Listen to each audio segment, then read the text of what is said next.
message already that it's on Facebook. All right, well, good evening, everybody. Welcome to the Peterborough, New Hampshire Select Board meeting for November 17th, 2020. The sun has gone down. This evening, I might as well introduce us. I'm Tyler Ward, and I'll be chairing the meeting this evening. With me, there are fellow Select Board members Bill Taylor and Ed Youngst.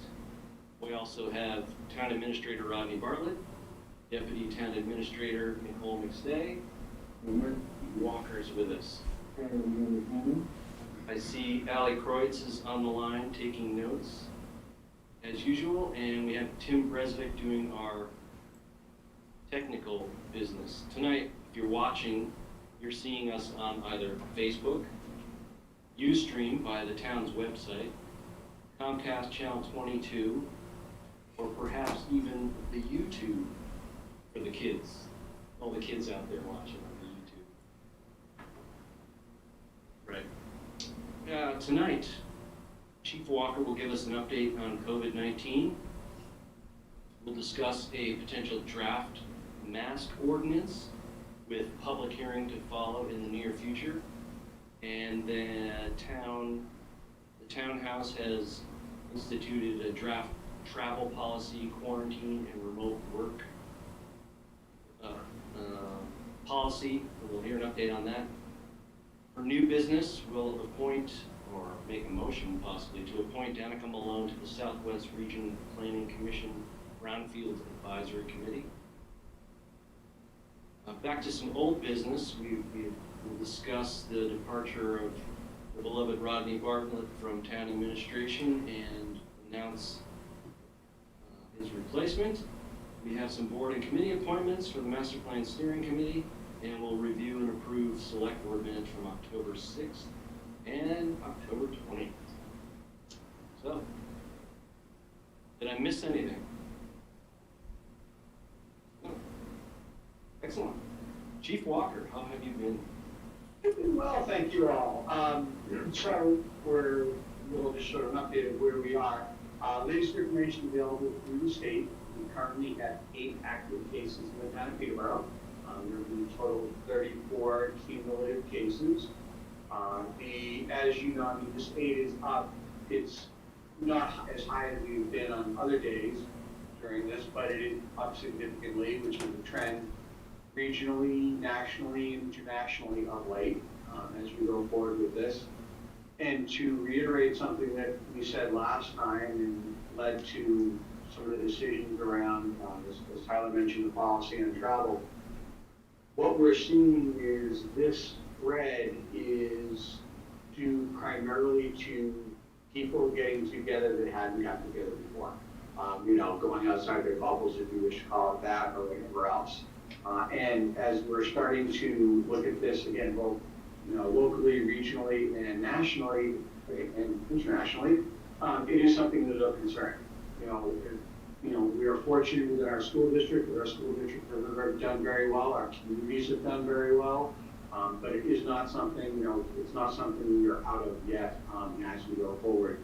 And just to highlight, one of the things that Tyler had mentioned that was included in the select board packet for this week was a letter that went to all town staff last week from Nicole and myself around some guidelines on travel and quarantine. As you folks may know, the governor recently modified the state's travel guidance.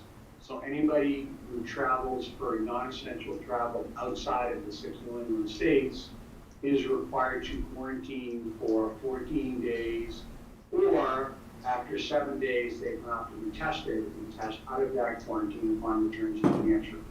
So one of the things that we're very cognizant of here in town government is making sure that we're able to maintain our core services. And we have been very fortunate through this whole pandemic that although we've had a few people that have been in quarantine, a few folks that have been in isolation, we have been able to maintain all of our services for our community.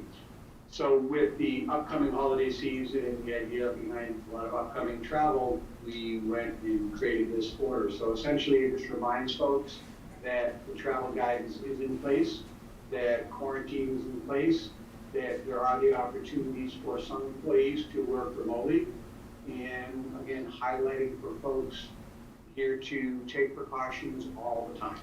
You know, and those precautions are pretty straightforward when it comes down to it. You know, wear a mask, wash your hands, keep your distance, and stay away from large animals. So in looking at those things, we just reiterate those to our staff as we move into this holiday season. And that pretty much segues right into the next thing on the agenda, which is the draft mask ordinance. So you folks have that, and I guess at this point I'll turn it over to the chairman. Sounds good. Nicole, do you want to run through what you've pulled together for the ordinance for us to review? Sure.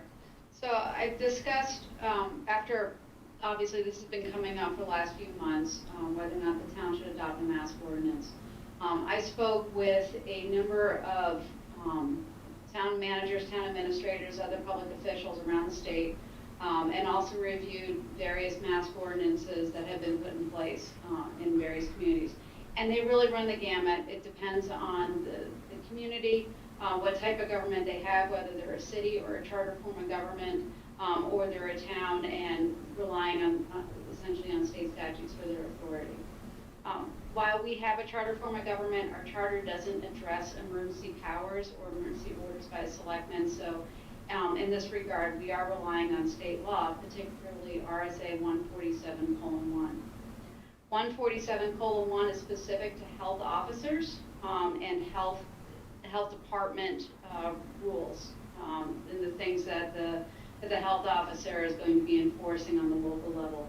Most of that has to do with businesses, commercial enterprises, restaurants, that sort of thing. And so the power that we're relying on is very specific to commercial spaces. And so, without reading this entire thing, it's a page, and it's a full page of text. The real nuts and bolts of it is that this requires that any business owner who has their doors open to the public must require that patrons of their business, whatever their business is, wear a face covering while they're patronizing their business. This would go for office spaces, any retail, and of course restaurants. For the most part, this is really mimicking state law. What this does is adds on an additional, it adds a fine to it. So if it's found that there's a restaurant, a business that is not requiring that people follow the state guidelines, the Stay at Home 2.0 or Safer at Home order, that they would be subject to a fine by the town. That's really the nuts and bolts of it. Right, and they say it's a $200 fine. The first instance would be a warning, obviously. Yep. And then also $200 for subsequent violations. I think that really gives the power to the businesses that may be finding that they are having difficulty getting all of their patrons to wear masks, and it could be helpful for them. So, I agree with that. I think it would give them cover, whatever you want to call it, power, and they could be more, more aware of it than they perhaps are now. I thought it was well done the way Nicole did the research. It was very thorough, and ordinance I think is reasonable. I still am in favor of moving ahead with it, particularly, in the last couple of days. I mean, governors are starting to order stuff that they weren't doing before. I read something this morning that one governor said, even the small towns, they should have a mask, basically a mask ordinance, because people, we can't affect individuals, but at least if people want to go to a store to get groceries or drugs or medicines or whatever, they can be assured that people are going to be most likely wearing masks. Right, and so this has 9 points in it that cover mostly what Nicole had mentioned. We We'll have this is available for people to look over on the town website. If you go to the agenda for this evening, you'll see the packet for the select board packet attached to this meeting. And we would recommend that people read through this and be prepared for questions, and we'll have a discussion about it at an upcoming select board meeting. I think you mentioned December 1st possibly, or? Yeah, so the next steps, before you can adopt an emergency ordinance, there's a couple of steps.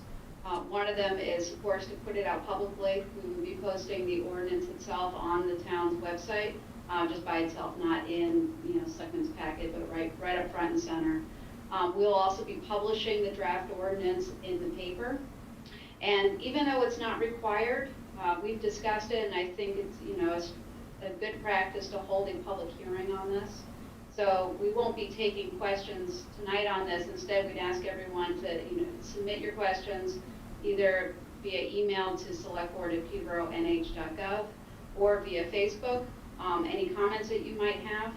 And we'll be holding a public hearing it'll be a Zoom, essentially it'll be a Zoom forum where people will be able to join us on the Zoom chat, the public hearing, and take turns, ask their questions, make their comments, and then the select board will vote whether or not to adopt this emergency ordinance. Sounds pretty straightforward. I got a question. Yeah. Chief, is there any evidence, like actual evidence, that a mask ordinance right now would change something? I mean, is there evidence that suggests that it would be an effective tool? I don't know if a mask ordinance would, masks definitely are. So the more people that can wear masks, in fact, on the 10th, the CDC, reaching for it, produced a guide, scientific brief on community use of cloth masks to control the spread of COVID-19, or COVID-2, CoV-2. And it did talk about the primary transmission being respiratory droplets, and the fact that masks do suppress respiratory droplets that an individual gives off, as well as now provide some protection. I do not know if a local ordinance would make a difference or increase mask use. And I don't know if anybody knows that. Nicole, you did the research, but also what I've talked to, the majority of times, the issue is resolved through education, through the opportunity to have a conversation with the person who is not wearing a mask and ask them to wear the mask or remove themselves from a circumstance where they cannot maintain social distance. I guess maybe I didn't ask the question right. I think everybody, at least everybody here agrees that masks are super important. And I don't have any issue with that. Is there evidence that there's community transmission because of people not wearing masks, or is it, is there any evidence of that in Peterborough? We can't say that for sure in Peterborough, but you can say that statewide, much of the hotspots that you're seeing now are due to community transmission. That's come out pretty recently in the governor's last press conference last week. He discussed that. Benjamin Chan was talking about that yesterday in an interview that he did with WMUR. So you're definitely seeing lots of evidence of that around the state. At least that's what's been reported. So. Yeah. I have a question, Nicole, about the, I know it's for retail and stores and commercial, but would it be, for example, churches? I happen to know at our church, one staff member is one of those new cases in Peterborough that came up this week, and his wife is pretty sick. So she's got it also, and the pastor is frustrated about, he puts signs up to wear masks, but people go to church without masks. That's why personally we don't go, because we know that.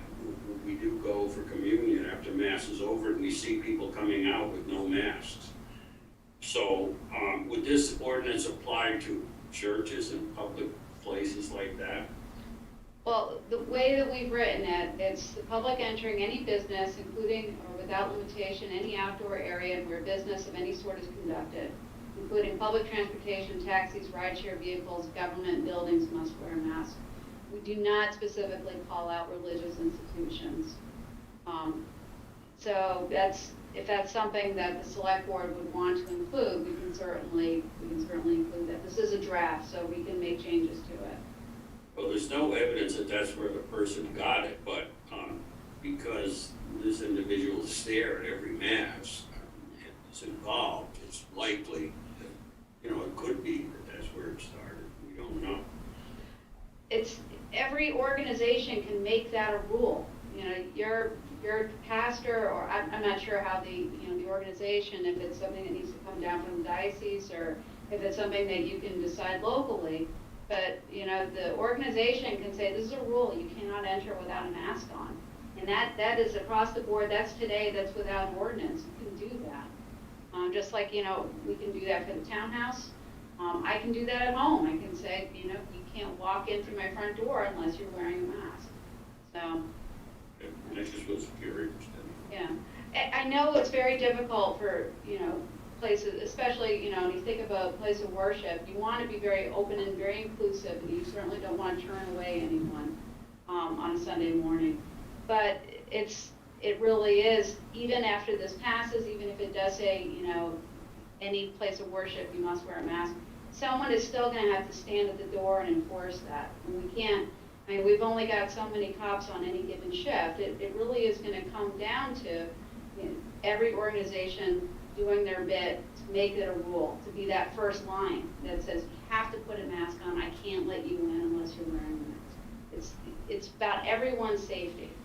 I'm hoping that the publicity from the fact that we're even talking about this will potentially help make people wake up and realize when they go in a place where there's 50 or more people that they should be wearing masks. It doesn't even matter if it's 50, if it's 3, But I don't understand it.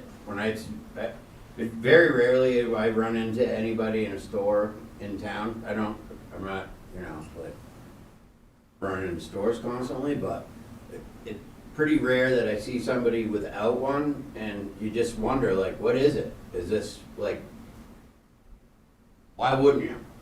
Yeah. And I don't, like, that's something I don't understand, and I don't know that, well, we're certainly not gonna have business owners calling the police saying there's a guy in my store that's not wearing a mask, because they're the ones that get fined. So it's not gonna be them. That's a different situation. So that's a case where, someone who's been told, if the business owner calls the police aren't gonna fine that business owner for, saying, this guy's not wearing a mask, he's in my store, and I've asked him to put a mask on or leave, and he's refusing to do so. That's a different situation. That's a case of trespass.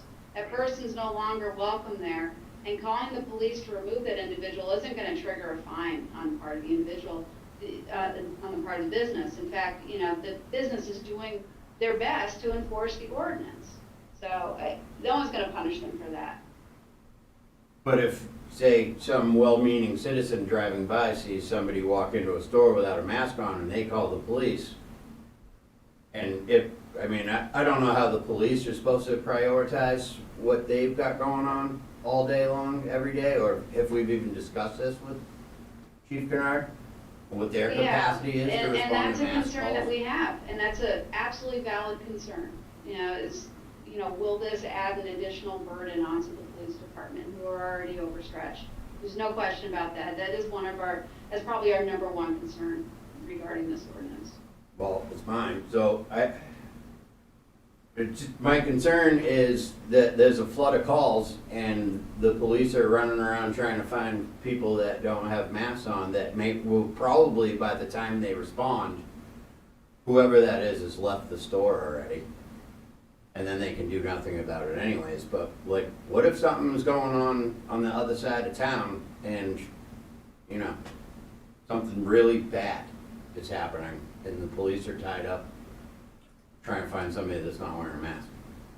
So what I can tell you is so far, the complaints that we have received, you know, either Chief Kennard or myself, through people that are concerned about customers in businesses not wearing masks, is it results in the police going down, having a conversation with that business owner and doing that. We have not had any problems that I'm aware of in town with unruly customers refusing to leave when asked to by an employee in the store or by a by a manager or somebody else like that.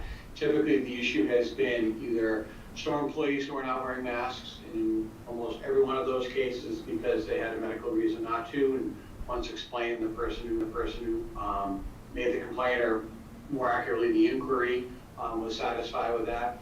Or it has been an individual who was, was in there, maybe wasn't aware, didn't want to, and left peacefully. I don't think we really had any issues with that. And that doesn't mean it couldn't change or the potential isn't there. But typically the issue has just been one of education. You can't be in here, you need to leave.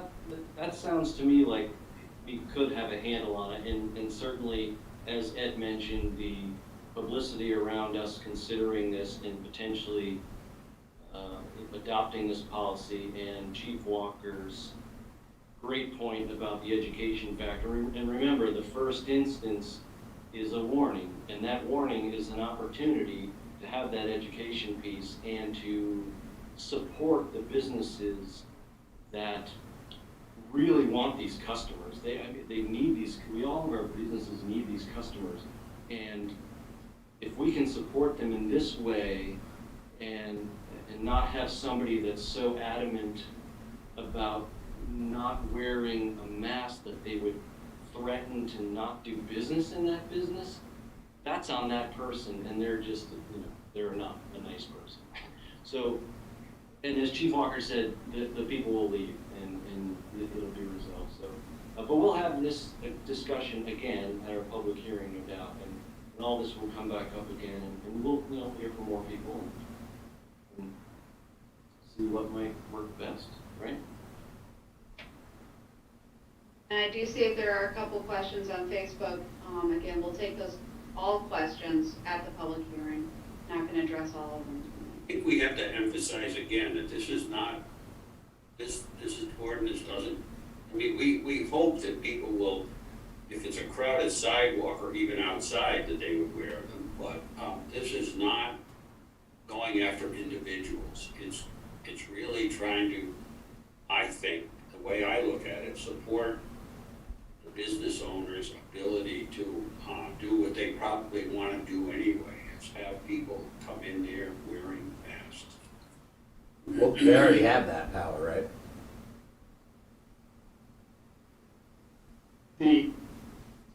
The process now is complaints are, if an individual, if there's an issue with a business or an individual failing to do it, it will resolve to the Attorney General's office.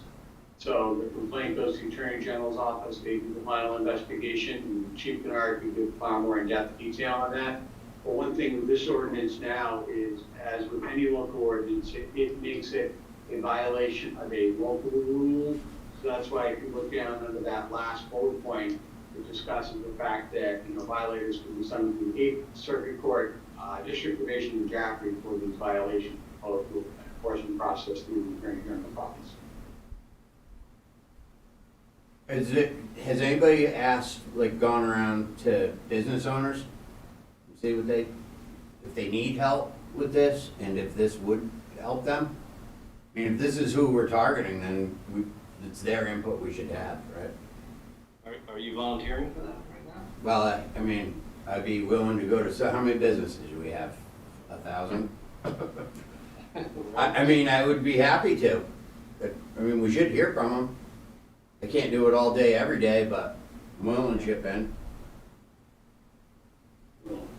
Well, we do have a business's contact list. I'm sure that we can probably send this draft ordinance out to that contact list, and just like everyone else, solicit their questions and their comments. Yeah, that's a good idea. Our EDA coordinator just commented on Facebook that she could do this or part of this. Yeah. There you go. Okay, so good movement, good action, and a great discussion. Certainly timely and needed discussion, so. So is there agreement then to move this to a public hearing? We'll try to schedule that. Do we need a motion for that, or? I think just general assent.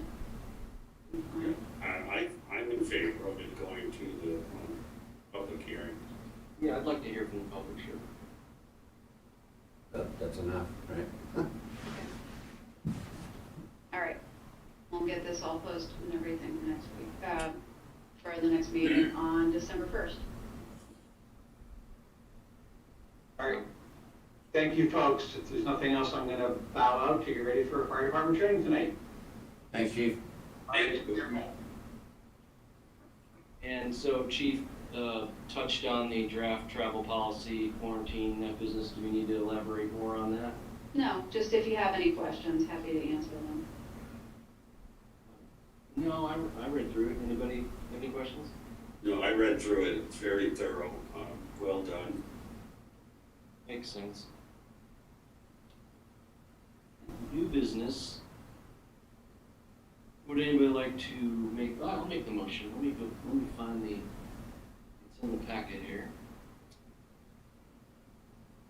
Of course, we're all familiar with the work Danica Malone is doing down in the planning department.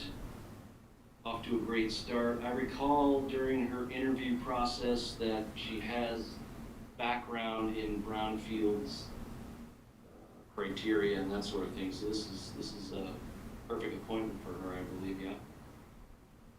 Yes.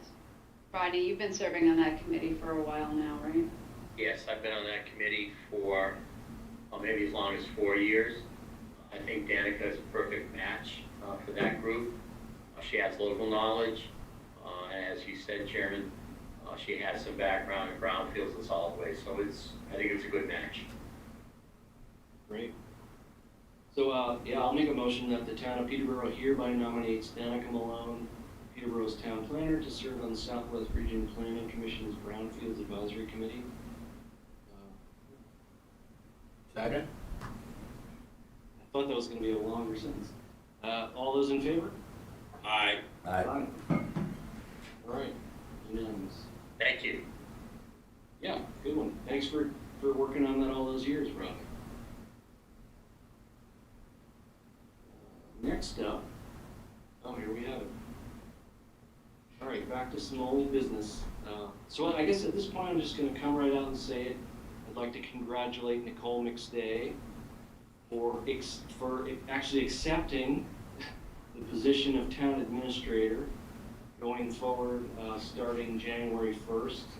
Of course, it's also bittersweet because we're losing Rodney Bartlett as our excellent and capable and willing town administrator who's given so much to the town so far. But so Nicole, congratulations, and certainly warranted. Yeah. Thank you.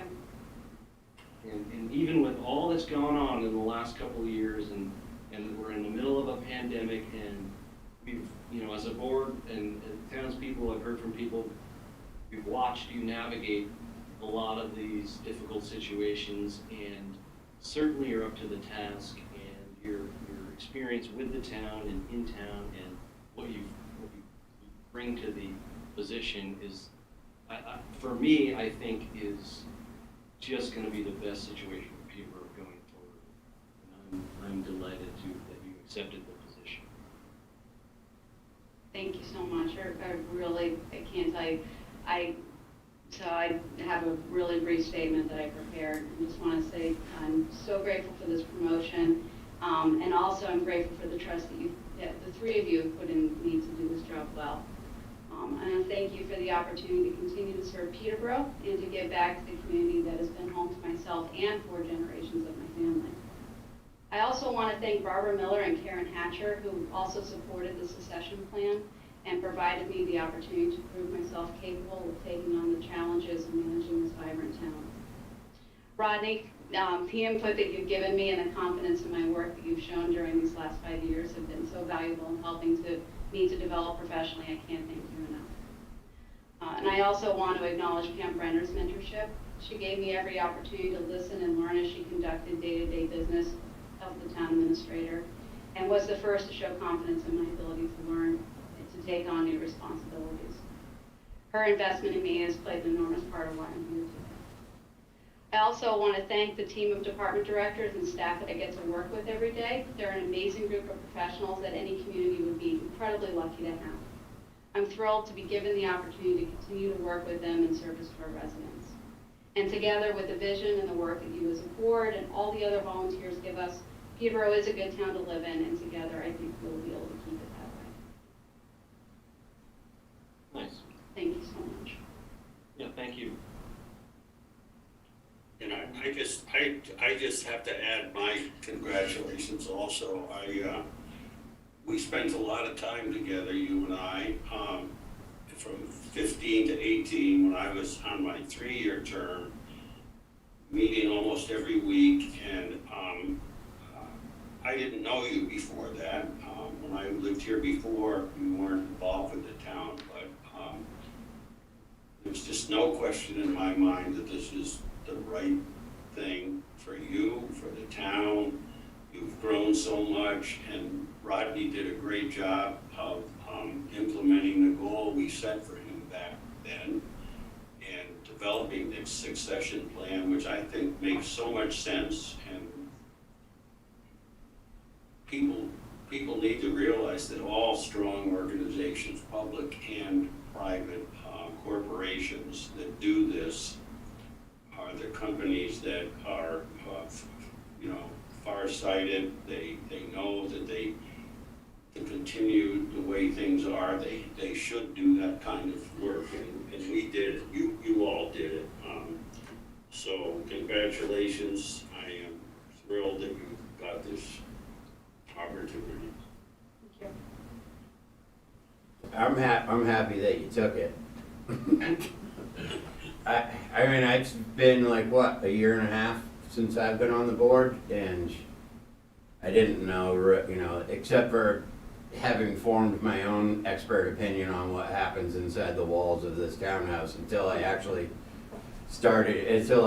got in here and started getting into the weeds, or whatever term you want to use for that. I honestly, I'd be horrified if it was anybody else that was gonna take this job at this point. There is no possible way that there's somebody more qualified for the position. It just isn't. And we have somebody that's from the town, and that's obviously super important to me and everybody else, that, we have somebody that's known this town her entire life and is, first of all, willing to do this job. And I believe that Ed and Tyler and I are all gonna chip in for complimentary psych eval to see if you really.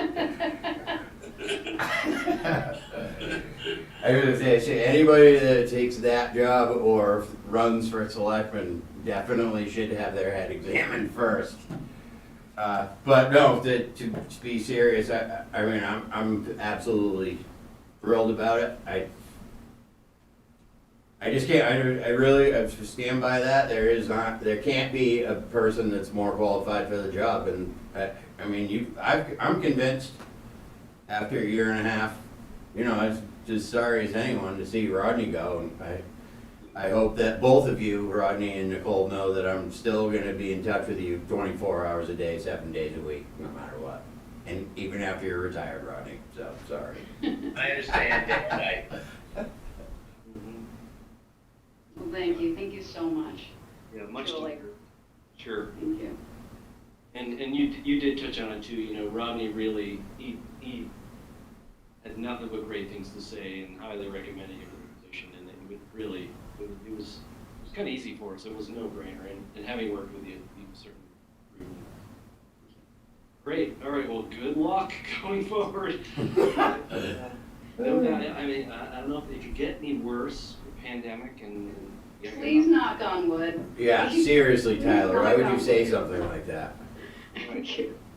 So, yeah, and hopefully you're with us a long time, Thank you. That is my intent. Longer than any of us three probably, so. Okay, great.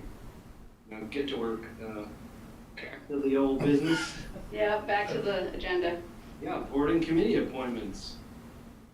I'll just go right out and, I would make a motion that we appoint Sarah Steinberg Heller and Eddie Gomez, AKA Eddie G, to the Master Plan Steering Committee. I'll second it. I did go to my first meeting last night of that group, and Danica was heavily involved, and the whole group it's a great group. They're gonna do a great job on this, and it's not an easy job to do, to go through that process, but they have all great ideas, so I'm happy to second that. Great. Any further discussion? All in favor? I, You're welcome aboard. They already volunteer. I know Eddie works for Drum, which we contract out, and so people, they're already involved with town affairs, and that's great. And of course, we've all read the select board minutes from October 6th and October 20th. motion to approve those. Second. That's good. Yeah, as written, again, Ally did a great job, so I'm Great minutes. Aye. Okay. Aye. Great. Any other business? We do. We have a motion. We'll be asking again the authority to borrow that we discussed earlier. So this is providing authority to file and sign designation of authorized representative. This is so that we can apply for or borrow money for the Coldstone Springs project. So it's a somewhat lengthy motion, so I'm just going to read it off. Whereas the town of Peterborough, and this is correct, Ronnie, and please jump in if I'm filling in the wrong name into the blanks. Whereas the town of Peterborough, after thorough consideration of the nature of its drinking water system needs, hereby determines that the construction of certain works, generally described as the Coldstone Springs Well project, is desirable and in the public interest. And to that end, it is necessary to apply for assistance from the Drinking Water and Groundwater Trust Fund. And whereas the applicant has examined and duly considered the provisions of RSA 485:F, which relate to loans from the Drinking Water and Groundwater Trust Fund, and deem it to be in the public interest to file a loan application and to authorize other actions in connection therewith. Now therefore be it resolved by the Select Board, the governing body of said applicant, as follows. That the person holding the position of Town Administrator, currently held by Rodney Bartlett, is hereby designated as the authorized representative of the applicant for the purpose of filing an application for a loan, furnishing such information, data, and documents pertaining to the applicant for a loan as may be required, and otherwise act, and I'm inserting language, and any and all other needed and appropriate documents necessary to effectuate the Coldstone Springs water supply project, and otherwise act as the authorized representative of the applicant in connection with this application, and if such loan be made, as the designated authorized representative of the applicant responsible for furnishing such information, data, and documents pertaining to disbursements for the loan. That if such loan be made, the applicant agrees to repay the loan as stipulated in the loan agreement, that a certified copy of this resolution be included as part of the application submitted with the loan. That the persons holding the following positions at the time of loan execution are authorized to sign the loan agreement binding the applicant to the terms and conditions therein, that being the town administrator. That if such loan be made, the applicant agrees to make provisions for assuming proper and efficient operation and maintenance of the facilities after completion of the construction thereof. Did I get it right? Yes. Yes, and just to clarify that, this is also appropriate relative to our state revolving fund loan from DES. Both these loan and grant opportunities are intended to go to Governor and Council, I believe, on December 16th. Paperwork needs to be done and into this week. That's our goal. And this will cover all documents necessary for that project. So moved. Do I have a Second. Excellent. Just like that. I have no questions about that, seems like it's pretty straightforward. All in favor? Aye. Aye.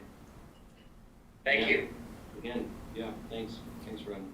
Nicole, maybe one of your first orders of business as a town administrator would be to simplify language like that. I think that whole thing could have been said in maybe one short paragraph. I don't disagree with you. Unfortunately, sometimes we're required to use the language that they provide us. Well, you're This is gonna be one the of those boss, cases. just take care of it.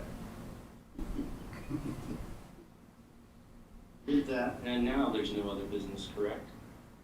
Was that the only appointment? Wasn't there one more, or no?